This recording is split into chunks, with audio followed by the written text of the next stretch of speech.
Hello, good morning everybody. అంటే రోజు మనం యూట్యూబ్‌లోని ఏదో ఛానల్ చూస్తుంటాం కదండీ! కొన్ని ఛానల్స్‌లోని జగన్మోహన్ రెడ్డి ఇలా చేశాడు, జగన్మోహన్ రెడ్డి అలా చేశాడు, అందుకే మోడీ సీరియస్ అయ్యారు, అమిత్ షా సీరియస్ అయ్యారు అని చెప్తుంటారండి. హ్మ్. వాళ్ళు సీరియస్ అవుతున్నారు. ఓకే. ఎవరు కాదంట్లేదు. దానికి రెస్పాన్స్ ఏముందండి? సీరియస్ అయినందుకు? ఏమైనా యాక్షన్ ఉందా? ఆయన మీదున్న జగన్మోహన్ రెడ్డి గారి మీదున్న సీబీఐ కేసులు గానీ, ఈడీ కేసులు కానీ ముందుకు కదులుతున్నాయా? లే, కదలటం లేదు.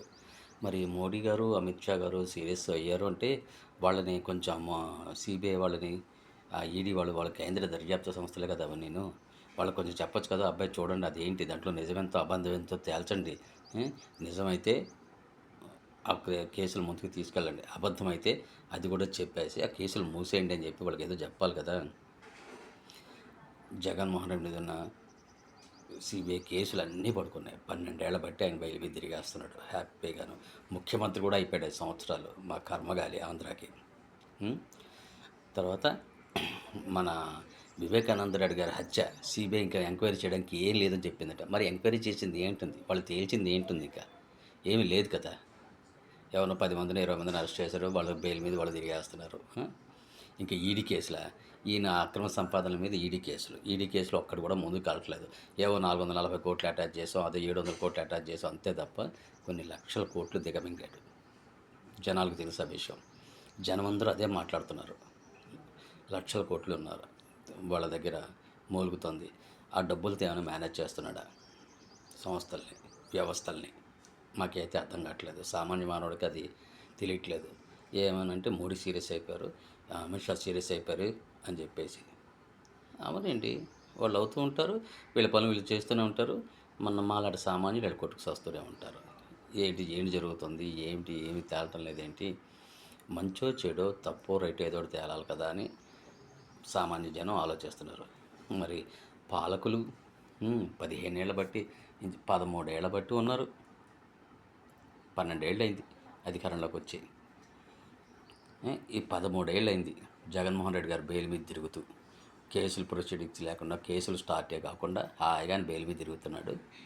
5 సంవత్సరాలు ముఖ్యమంత్రి కూడా అయిపోయాడు మా కర్మకొద్దీ ఆంధ్రాకి. మాజీ ముఖ్యమంత్రి. సార్ ఇది? ఒక్కసారి విజ్ఞత ఉన్న ఓటర్ ఆలోచించండి. మార్పు కావాలా వద్దా? ప్రజాస్వామ్యం బతకాలా వద్దా? ఆలోచించండి ఒకసారి. ఈసారి ఎలక్షన్స్లో ఓటేసినప్పుడు కాస్త మనస్సు పెట్టి, బుద్ధి పెట్టి, ఎవరైతే మనకి న్యాయం చేయగలుగుతారో, ఎవరైతే మనకి మంచి చేయగలుగుతారో అన్న పార్టీలను ఎంచుకోండి, మనుషులను ఎంచుకోండి, వాళ్ళకు ఓట్లేయండి. ఎందుకు సార్ ఈ ప్రజాస్వామ్యాన్ని అపహాస్యం చేస్తున్నారు ఓటర్ మహాశయ? ప్రజాస్వామ్యాన్ని అపహాస్యం చేసి డబ్బున్నవాడికి వాడు ఎంత డబ్బులు పంచితే ఆ డబ్బులు తీసేసుకోవడం, ఓటేసాడు. ఏంటి సార్ ఇది? మీరు ఒక్కసారి ఓటు కోసం ఒక్కరోజు డబ్బులు తీసుకుంటారు, కానీ 5 సంవత్సరాలు మీకు ఇచ్చిన దానికి 500 రెట్లు వాళ్ళు వసూలు చేసుకుంటారు అధికారాన్ని సంపాదించుకొని. ఆలోచించండి ఓటర్ మహాశయ. అదేవిధంగా కేంద్ర పెద్దలు ఆలోచించాలి. ఎందుకు కేసులు ముందుకు కదలటం లేదు? కేంద్ర దర్యాప్తు సంస్థలు కదా సీబీఐ కానీ, ఈడీ కానీ ఇవన్నీను. మరి వాటిని కొంచెం మీరు చెప్పండి. మీరు చెప్పగలిగే స్థితిలో ఉన్నారు. వాళ్ళు ఎలా చెప్తే అలా వినే స్థితిలో మీరు లేరు కదా. అత్యున్నతమైన పదవుల్లో ఉన్నారు. ప్రధానమంత్రిని అన్న పదవోటిను, హోం మంత్రి అనే పదవోటిను. అత్యున్నతమైన పదవుల్లో ఉండి కూడా మేము సీరియస్ అయిపోతున్నాం. Where is the action? Okay, you are right. You are and serious about Jaganmohan Reddy. But where is the action? ఒక కామన్ మ్యాన్కి ఉన్న ప్రశ్న ఇది. ఈ ప్రశ్నకి సమాధానం దొరకాలి. దొరకకపోతే నోబడీ కెన్ బిలీవ్. ఉంటానండి.